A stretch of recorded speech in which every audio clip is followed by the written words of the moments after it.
అందరికీ జై భీమ్ నమస్కారం. బహుజన్ సమాజ్ పార్టీ ఆధ్వర్యంలో ఈరోజు ప్రజావాణిలో నాగర్ కర్నూల్ ఎంఆర్ఓ కార్యాలయం మీద తర్వాత నాగర్ కర్నూల్ ఎంఆర్ఓ గారి మీద కూడా కంప్లైంట్ ఇవ్వడం జరిగింది. ఏం కంప్లైంట్ అంటే పేద ప్రజలకు నాగర్ కర్నూల్ ఎంఆర్ఓ ఆఫీసులో పనులు జరగడం లేదు. ఒక చిన్న పనికి 5 నుంచి 6 నెలలు ఆఫీస్ చుట్టూ తిరిగి వాళ్ళ చెప్పులు అరిగిపోతూ ఉన్నాయి. కానీ నాగర్ కర్నూల్ ఎంఆర్ఓ కార్యాలయంలో పనులు మాత్రం జరగడం లేదు. ప్రతిరోజు కార్యాలయానికి వస్తే ఉద్యోగులకేమో జీతాలు వస్తాయి, కానీ ప్రజలకేమో చెప్పులు అరుగుతున్నాయి, ఛార్జీలు అయిపోతూ ఉన్నాయి, మధ్యాహ్నం భోజనం డబ్బులు అయిపోతూ ఉన్నాయి, కానీ పని జరగడం లేదు. నిరంతరం ప్రజల్ని కార్యాలయం చుట్టూ ఎందుకు తిప్పుకుంటా ఉన్నారో ఎంఆర్ఓ గారు స్పష్టంగా సమాధానం తెలియజేయాలి. ఎందుకంటే ఒక కళ్యాణ లక్ష్మి పథకం సంవత్సరం ఆగింది ఎంఆర్ఓ కార్యాలయంలో. డిఎస్ పెండింగ్ ఫైళ్ళు 4 నెలల నుంచి 5 నెలల నుంచి ఆ ముందరికి కదలడం లేదు. ఇంత నిర్లక్ష్యం ఎందుకు విధుల పట్ల అని అడుగుతూ ఉన్నాం. ఏమైంది మేడం, మా ఫైల్ అని మీ దగ్గరికి వస్తే ఈరోజు రండి రేపు రండి అంటున్నారు. ఆ రేపు వస్తే మీ ఒక్క పనే ఉంది, నాకు వేరే పని లేదా అని అంటా ఉందని మాకు సమాచారం వస్తూ ఉంది. ఈ పద్ధతి కరెక్ట్ కాదని గత 4 నెలల నుంచి మేము కూడా అదో పని ఇదో పని కోసం ఎంఆర్ఓ ఆఫీస్ నుంచి పోతూ ఉంటే తెలిసిన విషయాలను గౌరవ ఆర్డీఓ సార్ గారికి కూడా సార్ ఇట్లా జరుగుతూ ఉంది, ఇది పద్ధతి కాదు, మీ అధికారి గారి వైఖరిని మార్చుకోమని చెప్పండి అని ఆర్డీఓ గారికి కూడా మౌఖికంగా మేము డిస్కషన్ చేసి సార్ కూడా సార్ దృష్టిలో కూడా పెట్టడం జరిగింది. అయినా ఎలాంటి మార్పు లేదని ఈరోజు జిల్లా కలెక్టర్ గారి దగ్గరికి విచ్చేస్తే ప్రజావాణిలో ఏఓ సార్ గారికి ఈ లెటర్ ఇవ్వడం జరిగింది. ఏఓ సార్ గారు ఆర్డీఓ సార్ గారికి రెఫర్ చేయడం జరిగింది. మేము ఒకటే ఈ వీడియో ద్వారా లేకపోతే ఈ సమస్యను ప్రజలకు చెప్పాలని ఏమనుకుంటా ఉన్నామంటే, ఈరోజు కాలం మొత్తం మారింది, ఇన్స్టాంట్ కాలంగా మారింది. ప్రభుత్వ కార్యాలయాలు మొత్తము పేదల్ని తిప్పుకుంటూ ఉంటున్నాయి. ఈరోజు కళ్యాణ లక్ష్మి పథకానికి సంబంధించిన ఫైళ్ళు మొత్తం ఆన్లైన్ సిస్టమ్, ఏ రోజు ఎవరి దగ్గర ఉంది, ఏ రోజు ఎక్కడ మూమెంట్ అనేది తెలిసిపోతూ ఉంది. ఇంటికాడ కూర్చుంటే యాప్ ద్వారా తెలుస్తూ ఉన్నది. ఇందిరమ్మ ఇళ్ళది ఫైల్స్ కూడా ఎక్కడ ఏఈ దగ్గర ఉందా, డిఈ దగ్గర ఉందా, ఎండి దగ్గర ఉందా, ఎక్కడుందా అని తెలిసిపోతూ ఉంది.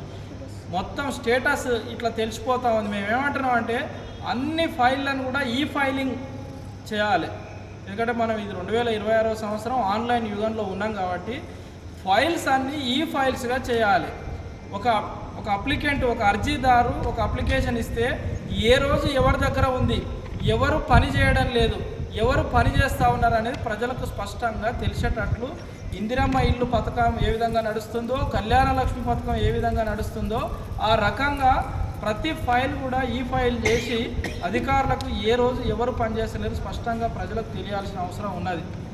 ఎందుకంటే ఇన్ని రోజులు పేద ప్రజలను తిప్పుకుంటే not only Nagarkurnool MR office, వివిధ ఆఫీసులలో కూడా గతంలో నాగర్ కర్నూల్ జిల్లాలో నాగర్ కర్నూల్ అసెంబ్లీలో ఆధిపత్య కులాలకు సంబంధించిన అధికారులు ఉండేటోళ్ళు. మేము ఆ రోజు బాధపడేటోళ్ళు, మా వాళ్ళు ఎవరు అధికారులు ఎందుకు లేరని. కానీ ఈరోజు దళిత బహుజన వర్గాలకు సంబంధించిన అధికారులే పనిచేస్తూ ఉన్నారు నాగర్ కర్నూల్ జిల్లాలో. కానీ ఈ దళిత బహుజన వర్గాల ఆఫీసర్లు కూడా దళిత బహుజనులకు పనిచేసే పరిస్థితులు లేవు. ఆ రోజు ఆధిపత్య కులంలో వాళ్ళన్న నయానికో భయానికో పనిచేసిన సందర్భాలు ఉన్నాయి, కానీ వీళ్ళు మాత్రం పని చేయడం లేదు. ఎందుకు పని చేస్తలేరని స్పష్టంగా అడుగుతాను. ఒక వారం రోజులు టైం ఇస్తా ఉన్నాం. వచ్చే సోమవారం వరకు నాగర్ కర్నూల్ ఎంఆర్ఓ ఆఫీసు పరిస్థితి కనుక మారకపోతే వచ్చే సోమవారం రోజు బహుజన్ సమాజ్ పార్టీ ఆధ్వర్యంలో నాగర్ కర్నూల్ ఎంఆర్ఓ కార్యాలయం ముట్టడిస్తామని తెలియజేస్తాం. అట్లాగే ప్రభుత్వ కార్యాలయాల్లో పాన్ పరాకులు వేసుకొని డ్యూటీ చేస్తున్నాయి. ఒక దిక్కు ప్రభుత్వము పాన్ పరాకులను, గుట్కాలను, సిగరెట్లను నిషేధిస్తే పాన్ పరాకులు వేసుకొని ఆఫీసులకు డ్యూటీలకు వస్తుంది. ఏం దుర్మార్గం అండి. డ్యూటీ టైంలో 10 నుంచి 5 వరకు డ్యూటీ టైంలో పాన్ పరాకులు వేసుకొని నవ్వుతూ ఉన్నారు. అన్ని విషయాలను గౌరవ ఆర్డీఓ గారికి మేము తెలియజేయడం జరిగింది. మేము మళ్ళీ చెప్తా ఉన్నాం, పెండింగ్ ఫైల్స్ అన్నీ వారం రోజులు కనుక క్లియర్ కాకపోతే వచ్చే సోమవారం రోజు బహుజన్ సమాజ్ పార్టీ ఆధ్వర్యంలో ఎంఆర్ఓ కార్యాలయాన్ని ముట్టడిస్తామని తెలియజేస్తూ ఉన్నాం. ఇక రెండో విషయానికి వస్తే, నిన్న రాత్రి మళ్ళీ వాన వచ్చింది, మొక్కలు కొనలేదు, రైతులు మళ్ళీ పరిగోస పడుతూ ఉన్నారు. మేము ప్రభుత్వాన్ని, రాష్ట్ర ప్రభుత్వాన్ని ఒకటే స్పష్టంగా అడుగుతూ ఉన్నాం, మొక్కలు అధికంగా పండినాయి కాబట్టి ఇబ్బంది అవుతూ ఉందని అంటున్నారు. పంటలు వేసిన రోజే పంటల సమాచారం మీ ఏఈఓల ద్వారా ప్రభుత్వానికి తెలుస్తుంది. మరి పంటలు వేసిన రోజే దిగుబడి ఎక్కువ వచ్చేటట్లుంది, లేకపోతే ఎక్కువ పంట వండేటట్లు ఉందని మీకు సమాచారం ఉంటుందిగా. దానికి అనుగుణంగా లారీల ఏర్పాటు, దానికి అనుగుణంగా గోనె సంచుల ఏర్పాటు, దానికి అనుగుణంగా గోడౌన్ల ఏర్పాటు చేసుకోవాలి కదా.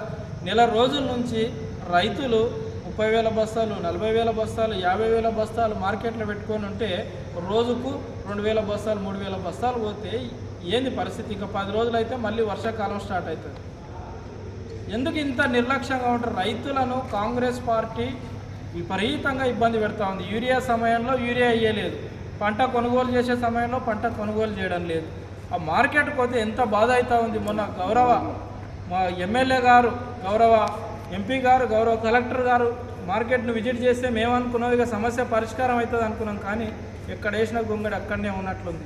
కానీ దళారుల లారీలు మాత్రం పోతున్నాయి, దళారుల మక్కలు మాత్రం దడుస్తలేవు. దళారులకు గొనె సంచులు వస్తున్నాయి, దళారులకు లారీలు వస్తున్నాయి, దళారులకు అన్ని పనులు నడుస్తూ ఉన్నాయి. ఒరిజినల్గా రైతుల పని మాత్రం జరగడం లేదు. ఈ విషయంలో కూడా మరోసారి రాష్ట్ర ప్రభుత్వాన్ని హెచ్చరిక చేస్తూ తక్షణమే మక్కలు మొత్తం కొనాలని డిమాండ్ చేస్తూ ఉన్నాం. అట్లాగే ఈరోజు రాష్ట్రంలో ట్రెండింగ్ అవుతూ ఉన్న విషయం ఏంటంటే, బీజేపీ కేంద్ర మంత్రి బండి సంజయ్ గారి కుమారుడు బండి భగీరథ్ పోక్సో కేసులో ఉన్నాడు, కానీ ఈరోజు వరకు అరెస్ట్ చేయడం లేదు. ఈ తెలంగాణ ప్రభుత్వంలో ఈ తెలంగాణ పోలీసు వాళ్ళు రేపులు చేయనోళ్ళ మీదనేమో కేసులు పెడతారు, రేపులు చేయనోళ్ళని జైలుకి పంపించాలని చూస్తారు, జైపులు చేయనోళ్ళని రిమాండ్కి పంపించాలని చూస్తారు.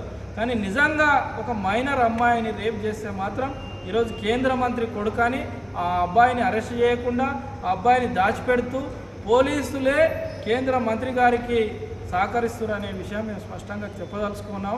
భవిష్యత్తులో మీరు గనక బండి సంజయ్ వాళ్ళ కుమారుడు బండి భగీరథ్ను కనుక అరెస్ట్ చేయకపోతే బహుజన్ సమాజ్ పార్టీ రాష్ట్ర కమిటీ త్వరలో ఒక కార్యక్రమం తీసుకోబోతున్నది.